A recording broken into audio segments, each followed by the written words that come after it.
ever look at someone, right? You're seeing them out on social media and you think, how do they do it though? Like, I couldn't do what she does. I couldn't be the way she is. That's not for me. Like, she's just lucky, or she's just this, and you just start comparing yourself to people out there, male or female, but you start comparing yourself and you think, how on earth can I do this? How am I ever meant to reach that level? You see them winning trophies, you see them like on TV or hosting a podcast, you're like, whoa, that is too big. That is too big for me to climb. And that, regardless of your age, regardless of how long you've been in the industry, that is a fear that a lot of people struggle with. It doesn't matter whether you've been in the industry for a year, 2 years, or 7 years, or 15 years. It is something that people look at today. When we're looking at a financial advisor or a property investor or anyone in the financial services kind of arena, and we see them succeeding and thriving on social media, we think, but how? Where do I fit in all this? So welcome back to another episode of The Money Honey. And this is exactly the kind of topics we bring to you on the show. And you're with me today, your host, Rosalia Lazara-Tilly, the founder and CEO of Manuka Media, Amazon #1 best-selling author. I'm also a school enterprise advisor. So I do a lot of financial education in schools, and I go into schools as well to talk about a business as a career route, or business as an alternative route to being employed. And of course, I'm the host of The Money Honey, and I created this show because I want to bring these subjects to the forefront. I want to bring the talented females in this industry to the limelight, all right? And some people that come on the show, as you will notice, are from all different backgrounds, as in some people are really senior and really successful. Some people have only just entered the industry. Some people have been in the industry for 20, 30 years and never spoken up ever in their life. And this is the first time they've ever, put themselves out there. And some are absolute pros at putting themselves out there. So I just want to bring a variety of people together, because that journey of that person might resonate with you, or it might resonate with someone you know. So I'm trying to bring that diversity just to show you everyone's normal. Everyone's normal. Like, we're all totally normal. Like, no one has anything that you don't. And it's just about discovering it within yourself, what it is that you have, and harnessing that and leveraging it. So today, to just show you how nice it is when nice people succeed. Like, when nice people win, we win, and we want them to win. And I've brought today one of the kindest, nicest people, and I genuinely mean that, because we've only met just through social media, and then we bumped into each other at events. And I don't know, when you just meet someone, you're like, I couldn't be more happy for your success. I mean, one of the times that I met this particular person was at an event where they actually won an award. And I just went crazy with my phone. I started filming them and taking loads of pictures. And I was like, this is what happens when good people win. And, I love to see it. So I am so excited to bring on the show Nicola McKenzie. She co-founded Dunham McCarthy Group. And this is not just a woman in finance. This is a leader. She's breaking boundaries. She's pushing outside of her comfort zone.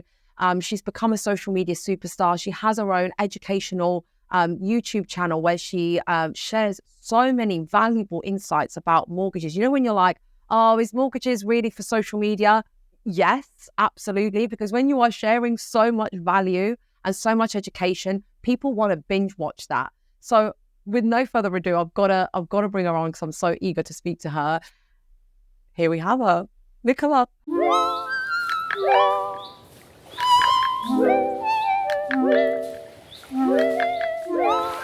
Hi, Roz. Thank you so much for inviting me on. And congratulations to you as well on your book. I'm really pleased for you. It's amazing. Oh, thank you so much. It feels so weird when I have to do my intro, and I'm like, I have to say, because it's just something I never... You gotta do it. I've got to do it. And I'm like, I can't believe that's me. Like, when I speak, I'm like, pinch me now. Like, how is that me? How is that a life that I've created? Like, I feel so blessed and lucky, but so thank you for that. And so tell us, who are you? I've given a bit of an intro, but for those listening, who are you and what do you do? Okay, so I'm obviously Nicola McKenzie. I run a business called Dunham McCarthy.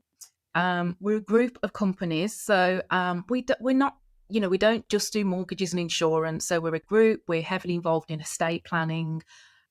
We do other things as well. We into our technology. We do software. Anything legal. We're family lawyers now as well. So there's quite a few things going on under our umbrella. But my main area, what I'm mainly responsible for, is leading the mortgage and financial division within the group. So it's a business that we set up in 2011. It was just the two of us when we set the business up. And since then, yeah, we've grown. We're now a team of, I'd say, pushing around 60 people in total. Again, that is spread across the legal half as well. So it's probably a 50-50 split. There's 25 to 30 in the finance half. And then the remainder is in the legal part of our business. We're based in Stafford. And yeah, I guess that's enough about how I started. Unless there's anything else specifically that you want to know. That's fantastic. Now, you have also earned several accolades, right? And prestigious awards. Can you just tell us a little bit about those awards and what they are? Yeah, definitely. Do you know, it's quite funny actually, Roz, because we only actually started putting, you talked about putting yourself out there. Mm-hmm. We only started putting ourselves out there maybe 18 months ago where awards are concerned. So a lot of people don't know this, and even social media, right? Okay, so on a personal level, even now I don't really post on social media. I have got a personal Instagram. I might post on it once a month if I've got the time, if I can be bothered. But social media, there was no trace of us for the first 10 years of our business, with awards as well. The only awards we would go to are our network awards, overseas conventions, that kind of thing.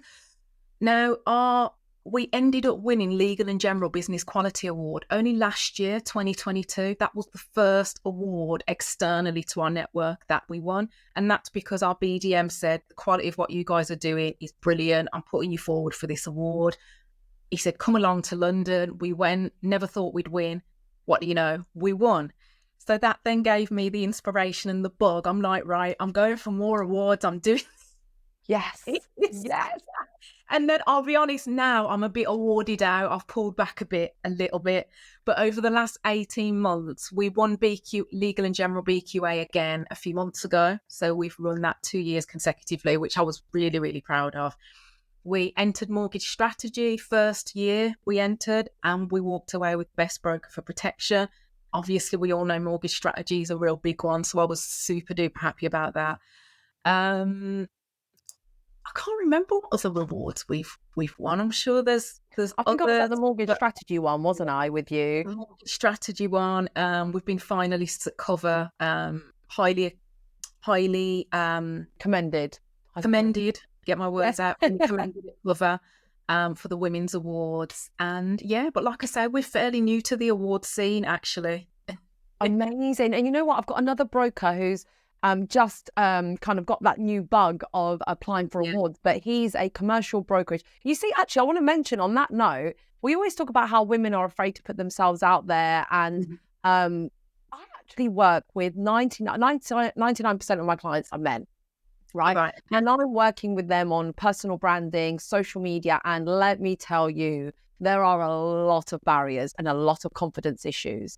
You think that they don't have it, but they absolutely do. And I am so privileged and so humbled when I am working with typically a 40, 50-year-old male who has no confidence to post on social media, and they're so open and comfortable talking to me about it, and I get to break barriers with them. So it's not just in the women, okay? We're going to touch on this, aren't we? Right. Yeah, no, that's a really good point you raised, Roz. I completely agree. We've all got our own, fears, confidence issues. Don't get me wrong. They often manifest themselves in different ways for different people.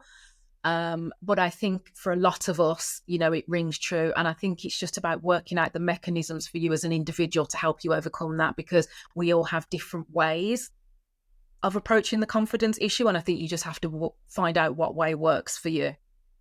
Exactly that. And what I have noticed, again, as I always say on these shows, we come in peace. We're not here to name and shame or dig, at anything. I'm just expressing my experience, and so are the speakers. So respect for everybody who is actually stepping outside of their comfort zone, because it's brave to come on a show like this and then actually talk about your own personal views. But we respect everyone's views as long as they mean no harm. So my view is, the reason I have 99% of clients who are men is because they actually take action more so.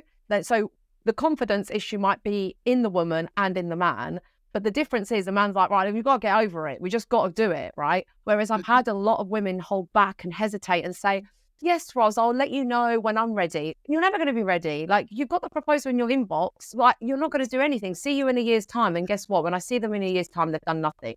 So how have you broken into that? How have you, because you say you don't post on social media, but I see a lot of your YouTube videos, which are like the hardest to do. Oh, no, sorry. So for business, I'm all over social media. Oh, yeah. Yes, sorry. I didn't make that. Well, I'm seeing loads about you. No. I mean, I don't use it on a personal level. I have no interest in social media. Personal level, that's fair enough. But yeah, so I completely agree with you. Do you know one book that I will recommend to any female listeners, because it is a book aimed at women? It's a book called The Confidence Code. I can't remember who the author is, but that book was, I'd go as far as to say, almost life-changing for me. Wow. I thought it was amazing. Read it a few years ago, and part of that book does give an example of what you've just said there, Ross. I think they talk about, and this is a study that I'm sure a lot of people might be familiar with, that men, when they're applying for a job, might always aim for one that's 20% above their pay grade or their capability. Whereas women, we will often go for that job that's 20% less than where we actually are and our capabilities. And that's actually a study, that's a proven thing. So I do agree with you. There is something there. And again, it's probably not, there isn't enough time to explore it in a podcast. But, there's a lot of factors at play there. It's not just one particular thing, but there's a lot of factors at play there that lead to exactly what you've just mentioned. Now, in terms of how I deal with it on a personal level, I am out there on social media quite a lot, but that's not always been who I am, if that makes sense. So, if you go back 5 years ago, that's the first time that I started putting social media content out there. Before that, I wouldn't say that I was, I wouldn't say that by nature I'm necessarily the quietest person in the room, but I'm not, an in-your-face type of character. I don't think I am anyway. Other people might say differently. I'm fairly reserved as a person. But again, I think that people need to accept that confidence can manifest itself in different ways. And again, in terms of the way that I've dealt with just getting out there, you have to accept that you're not going to be perfect from day one. In fact, perfection is probably a level you'll never get to. You have to accept that when you are, whether it's putting content out there, whether it's entering that award, you have to accept that, it's not always going to be perfect, but who is perfect? And also, like you say, just do it, I think is the easiest way to say it. And a phrase that springs to mind that resonates with me, particularly I'd say the last 5 years to 10 years of what I've been doing, is that being uncomfortable is inevitable for growth. And if you don't understand that, or if you don't like that, that's okay, but you're not going to progress, is my honest opinion on that. Because, for the first 5 years of my career, I'd say I probably didn't fully grasp that concept. And I think I would hold back in many situations. And thinking back to those situations, I was actually capable of doing those things. But because of, it's easier to be comfortable, I probably didn't push myself in the first 5 years as much as I could have and should have, if you like. But a turning point came for me when I did my first public speaking gig, and I actually volunteered myself for it. So in fact, I'm gonna tell you this story really quickly. So in our network, we do overseas conventions. You have to qualify. They'll take a select few of us overseas, and it was Iceland. I think it was about 8 years ago. And when I used to initially go on these conventions, I'd also always do what you said earlier. I'd look at people presenting, guest speakers, and I'd think, I could never do that. I could never do it. Is what I used to think. And then a few years in, I thought to myself, do you know what? I still feel like I could never do that, but I have to find a way to do that. Don't ask me why, but I just thought to get myself and our business to the next level, I have to work out a way to battle this and to conquer my fear and become a better public speaker. So I started reading things, and thinking, how am I going to do this? So I basically text Richard Coulson, who used to kind of be the head of these events at the time. And I said, Richard, I want to present in Iceland. I sent the text and then I was like, oh my God, what have I just done? And then he texted back and he was like, great, what are you going to talk about? I was like, no. Yeah. The fact that I've messaged you is scary enough, mate. I knew that once I sent that message, it had to happen. But at this stage, I hadn't actually figured out how it was going to happen, but it was about 6 months away. So anyway, I'd committed to it. Again, at that time, it was a really scary concept, getting up in front of, the top 100 business owners in our network of thousands of brokers and talking about business. Roz, I can't tell you how much fear that put into me. But I was like, you know what? I'm going to do this. So the one other message that I want to give to people is that, you know what I did? I practiced and I prepared. I spent countless hours preparing for that presentation because I was like, do you know what? If I practice this inside out, upside down, I will be okay on the day. Fail to prepare, prepare to fail is what they say, right? So I did take that approach with that presentation. I'd film myself doing the presentation. I'd watch it back. What did I say? How was the delivery?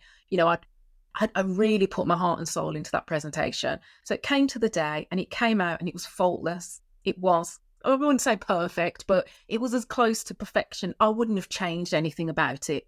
I thought I did a great job. Oh, amazing. I don't mean that in an arrogant way, but you know what? I put so much time into it. I'm not afraid to say. Very good. Own it. Absolutely. Oh my God, Nicola, I'm so glad you said that because I think we're not only kudos to you for not only putting your hand up, then you wanted it. I can feel the hunger. I can feel the passion. And that's all it takes. Like, it doesn't matter how many, you can pay me however much you like, but unless you're actually going to take action and do what it takes and practice and put the work into it, no matter how good your coach is, they can't make you do something. Do you know what I mean?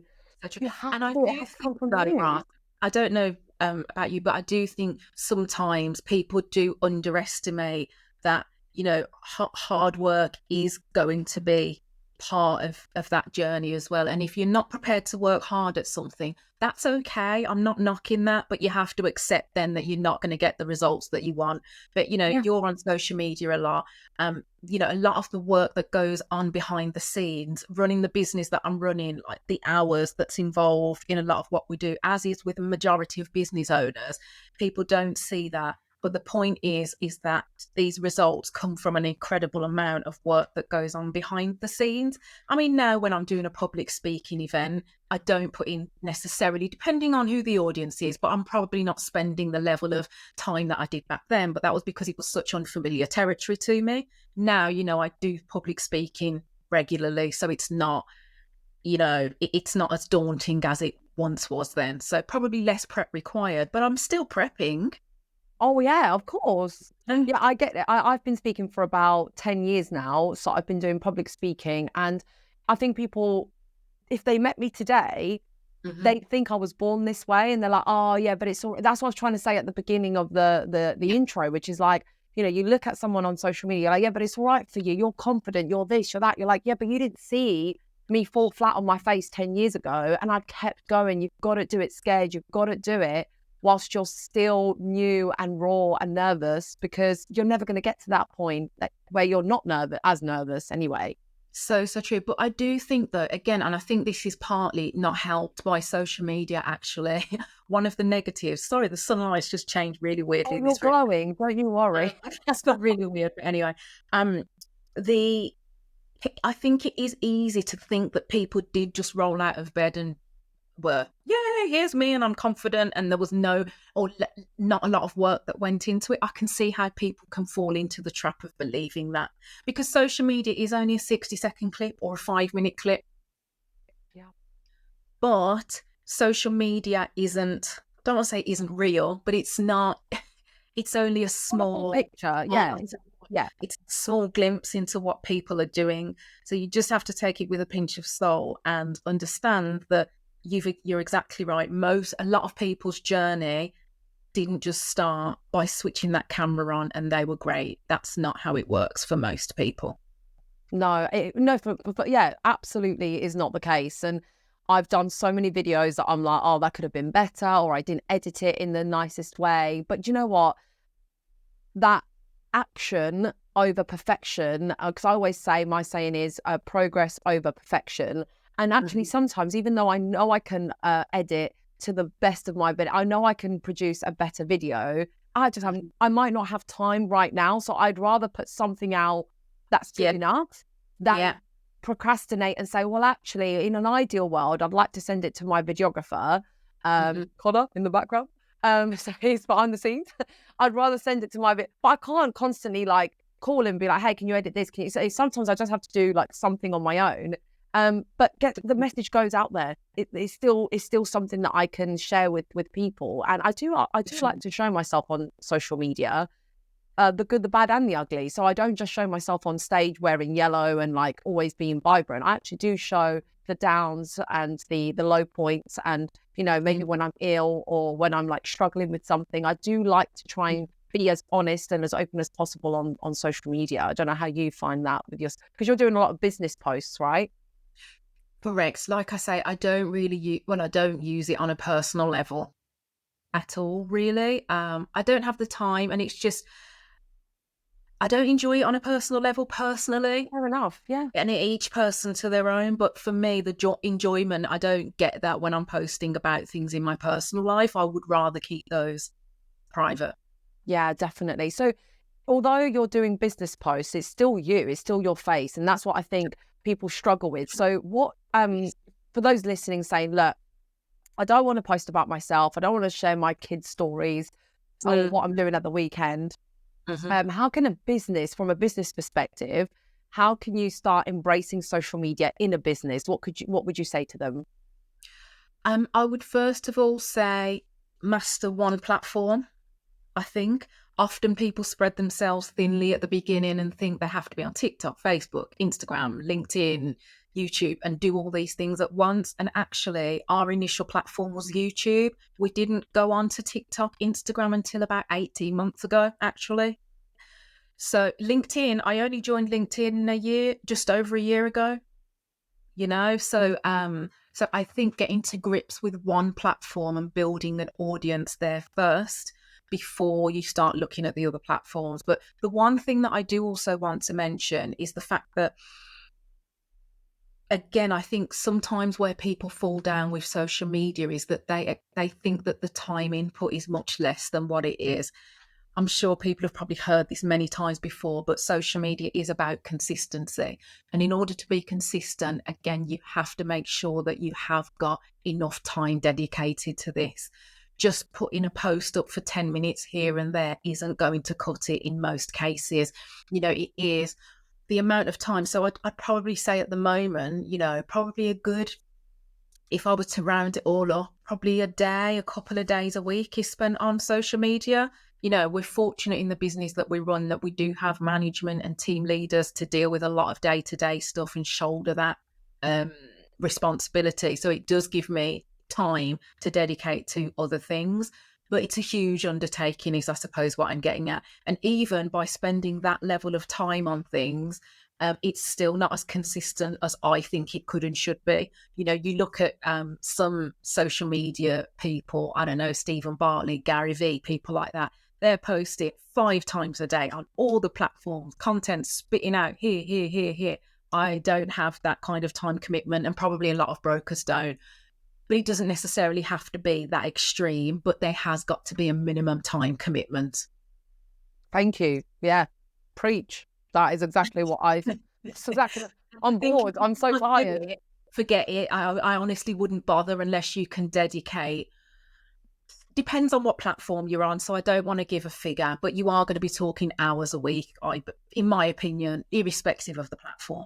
Well, you're absolutely right. And even when we spend out, a lot of our clients ask for us to do it for them, so they opt for the done for you Okay. service, because it's too time consuming. Okay, so if you're Yeah. doing it all yourself in house, well done to you. But in the majority of No, cases, sorry, we still have help. you have help. Okay, cool. All I right, there mean, you are. the YouTube though, I'm the one filming it. I'm the one doing a lot of putting the ideas together. So I still put a lot of time into it, and as well, I'm a bit fussy. So even though we have an editor, I then do probably go in and do a bit more editing myself. So yeah, we do still Really? get help, but I still dedicate that level of time to things. Well, Yeah. that's the difference. So exactly case in point, what I was trying to say is even when you get us to do it, I mean, we do videos and we edit them in what I think is to perfection. Like they are actually beautiful videos that we create. And 100% of our clients are happy with the result, even when on camera they were so nervous. And then when we look at the recording, they're like, who's that? Like, that's not me. Because obviously we've been able to create a setting so I know we produce beautiful work, but just posting 20 videos isn't gonna make you go viral. Okay, so even though we've taken the bulk of the work and we've done the hardest part for you and we've taken the heavy lifting, you still have to have an interest in logging in and chatting to people and engaging. I mean, we do the engagement for our clients as well, but if we're doing 20 minutes, what about you just doing 10? What about, if you do 10 a day over the course of a year, how would that change your business, right? Do you see where I'm trying to get? So your passion for it is why you're successful, because a lot of our clients might say something like, oh, I ain't got time for social media. You just do it. And we're like, it doesn't sound like you even care about it. So if you don't care about it, why would I do it for you? So, we Yeah. don't usually work with that kind of a situation, because we're like, look, even if we're spending 6 hours a day on social, you don't even care about it. So you have to understand the impact this is going to make on your business and therefore be motivated. But as soon as they get like 1 or 2 leads, they're like, oh, this is working. Okay, let's go. So do you feel like has that changed your business, social media, from a lead gen perspective? Yeah, no, definitely. We do. It's a very difficult area to quantify though, because people follow you, but do you all? Obviously, we've got analytics in place and we track things, but to know that someone came from a specific platform is sometimes difficult to track. But it's definitely made a difference. But I would also say to anyone that's considering going on social media that the results, it did take, I'd say, 12 to 18 months before we started to see a definite difference in things. So I think my point being there is that don't expect results overnight, I Well, think. again, absolutely. I mean, you're right. Like I could go to an event, right, like a mortgage strategy, and that time when I saw you, loads of people, embarrassingly, were coming up to me and they were like, "Oh, I saw your Tina Turner dance on LinkedIn." And I was like, oh my God, kill me right now. Like, I actually can't believe I posted that. I was like, that's really, but, heads of lenders and CEOs were coming to me. They were like, what a positive, they were like really positive about it. And Mhm. that was hundreds of people in comparison to how many people actually engaged with the post Yeah. versus how many people actually are. So there's a lot of people that are watching, but they might not necessarily take action. And, Mhm. one of our mortgage brokers got a lead through his email, and they said, no, they called the office. They were like, oh, hi, I want to speak to Paul, like the actual name of the broker. And they were like, looking up the client on the system. Like, oh, you're not on the system. How do you know Paul? He was like, oh, yeah, I've been seeing his videos on Instagram. Like, yeah, we've spoken on DMs. And like, that's the power. And the guy, and Paul's like, I don't know who this guy is. I have no idea who this person is. But that's the difference, is it? Do you ever find that? Do you ever does someone come up to you and they're like, oh my God, it's Raz, Nicola from LinkedIn or YouTube? I have. It's the most bizarre thing. So I get people come up to me at events. I followed your YouTube. The guy that runs one of my favorite local restaurants was like, "Oh, you do mortgages?" I'm like, "Yeah." He's like, "Yeah, I see you YouTube." No, Roz, this happened the other day, right? And this one did. I did find this experience really, really. I was quite chuffed. I thought, bloody hell, the power of this. But anyway, I went to London just with my husband. We went for a weekend away. In the hotel lobby, going out for pre-night drinks, if you like.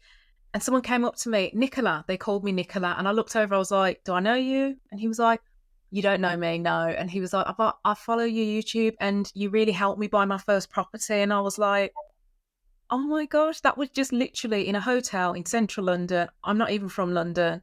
And you do know what I mean? It's really, I do. Oh my gosh. the power of it is crazy. I make my family think that I'm actually famous. So when I'm with my family and someone comes up to me, I'm like, yeah, well, I'm famous. I was like, what can you do? I was like, you are in the presence of a celebrity. So honestly, it's a running joke in the family because I cannot go even on the plane. I saw a broker. And they were like, Roz, and they were like, no, Roz, come on, like we're literally in the air. How can you actually know someone up here? And that is not it. I'm not famous, Nicola. I'm not, and that's the final lesson. I'm not famous either, but the experience is pretty, I thought that's really quite cool. That's so cool, but that just goes to show, I don't know how many followers you have. I know how many, I know your YouTube is doing well, but, I'm not anywhere near the millions, right? So I don't have 1 million followers and I don't have, 1 million views even on my profile. But that's how small the world is. You don't need to be famous on social media, guys. You don't need to have 1 million followers to build a 6-7 figure business off the back of social media. And I would put that is my statement. Like I've built it. I've built multiple other businesses and helped them build and succeed to 7-6 figures. Just through the back of social media leads. Like that is good enough.